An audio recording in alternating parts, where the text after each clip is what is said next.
Hey, how's it going, everybody? Happy spring. It's definitely spring here in Southwest Michigan. We got about 78 degrees and sunny today. Just absolutely perfect spring day that we do not deserve this early. You know, it's not even May yet. So, had a chance to take these cars out. I've had the BMW for about 3 weeks now, maybe 2, 3 weeks, give or take.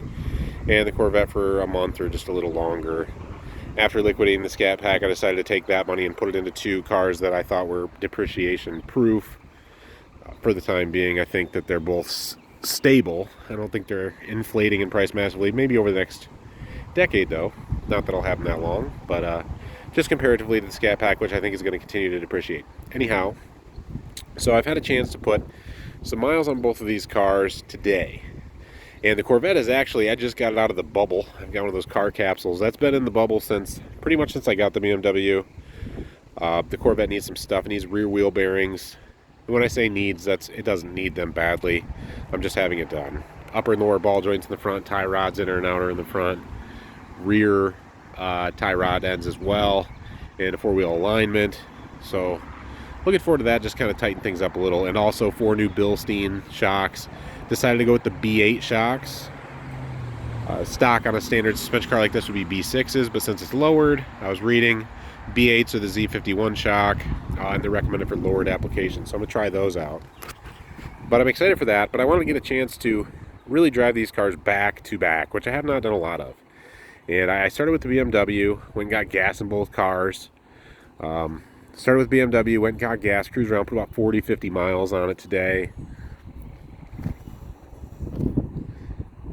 And yeah, it was a lot of fun. You know, it's very smooth, makes a decent noise. Able to put the top down, which I haven't been able to do a lot of.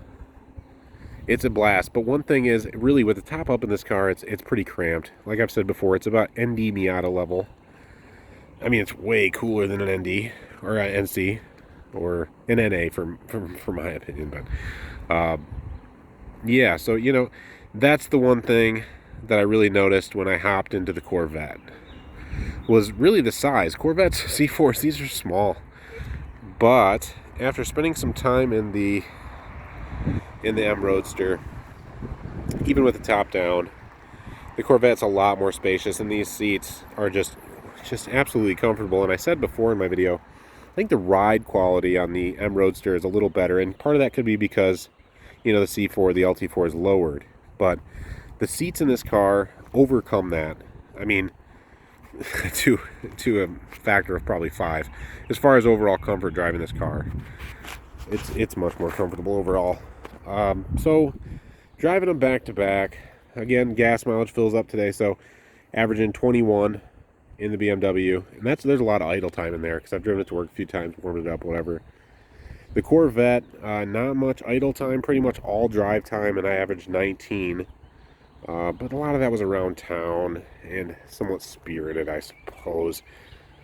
I'd say the gas mileage is pretty comparable, but I bet you the BMW without warm-up times probably, I bet it averages 23 to 24 per tank pretty easily. It's pretty impressive, but very light, just a 6-cylinder. So I'm going to say between these two, just guessing which one I'll sell first.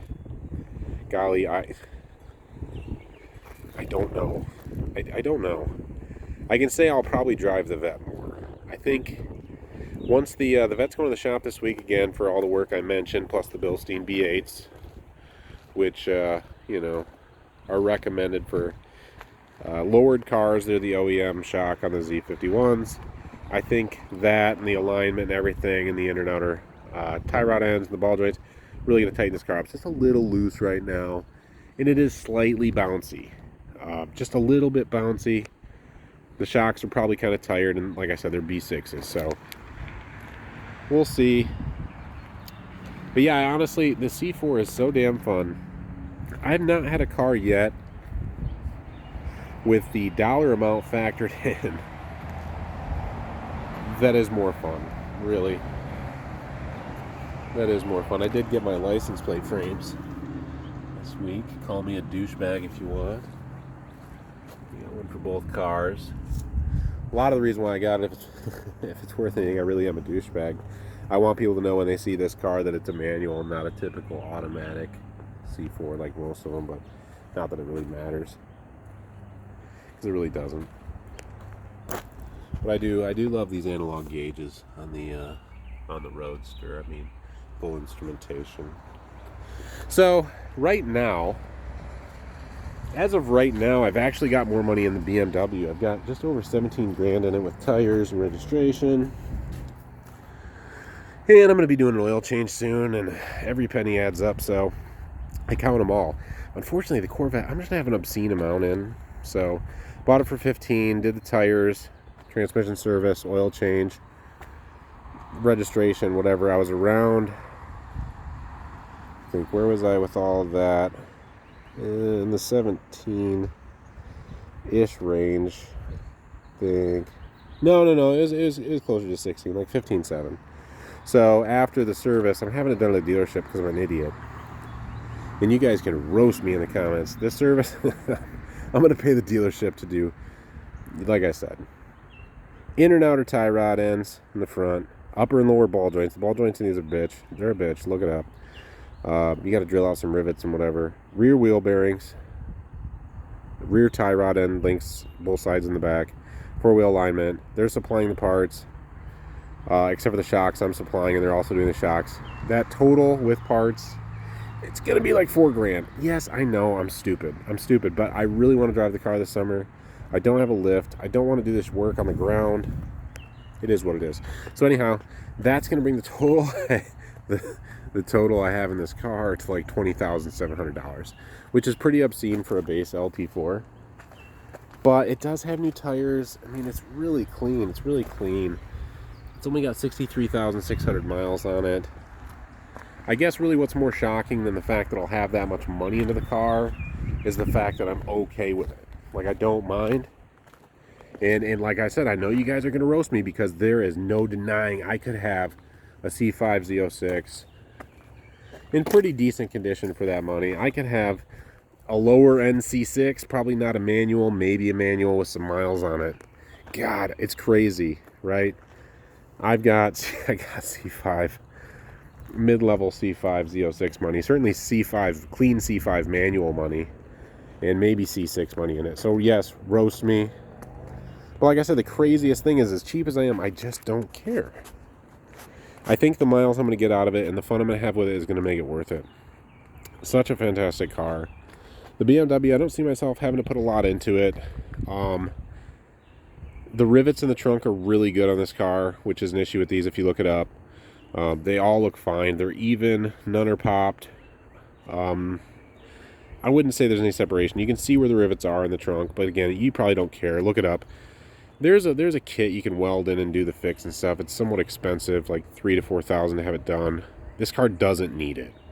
Long term, they all will, and it's good preventative maintenance. The only thing this car is going to need anytime in the future, like I said, I've got the new tires on. The only thing this is going to need is I'm going to do an oil change on it. It's not even due by mileage. You know, people have bagged me out a little bit on the internet when I've mentioned this car in comparison to like a new Miata. They're talking about a new Miata. You know, and like, what's better for the money? Well, a new Miata's 31 grand. You know, and so I know this is old and it doesn't have a warranty, but it's not an expensive car to fix. Same with the Corvette. You know, my argument was really both cars. They're like, you know, Miata's always the answer. Apparently the Miata, I don't know if it's going away or what. I don't really follow Miata like timelines, but people are making a big deal out of it. I think maybe it's going away. And so my argument was, yeah, these cars for, you know, the 15 to 16 range, half the money, twice the fun for me. And people are like, oh, there's no aftermarket support for the, you know, the BMW. Well, I'm not building a track car. You know, it's a road car. Same with the Vette. There's a lot of aftermarket support for that. You can go full coil over. You can make that a track weapon. I just don't get it. I don't get the whole thing. Miatas are not the answer. Like, explain to me why Miatas are always the answer. I get that they're reliable. I get that they're fun. I get that they're nimble. So is this. And it's, you know, pretty potent. I mean, you'd have to do a lot of work to a Miata to get it to run with this car. You know, to get it to trap 106, 107 in the quarter, you're gonna do some work. And we're not drag racing. I'm just talking about in terms of speed, you know, performance capability. Anyway, yeah, that's just a little update on these cars. Back-to-back driving today, I'll admit it, I enjoyed the Corvette more. Crazy.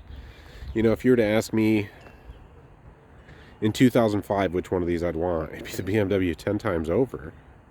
And they were probably worth about the same money at the time, you know, but I wouldn't have even thought twice about a C4 Corvette. It would have been the BMW hands down.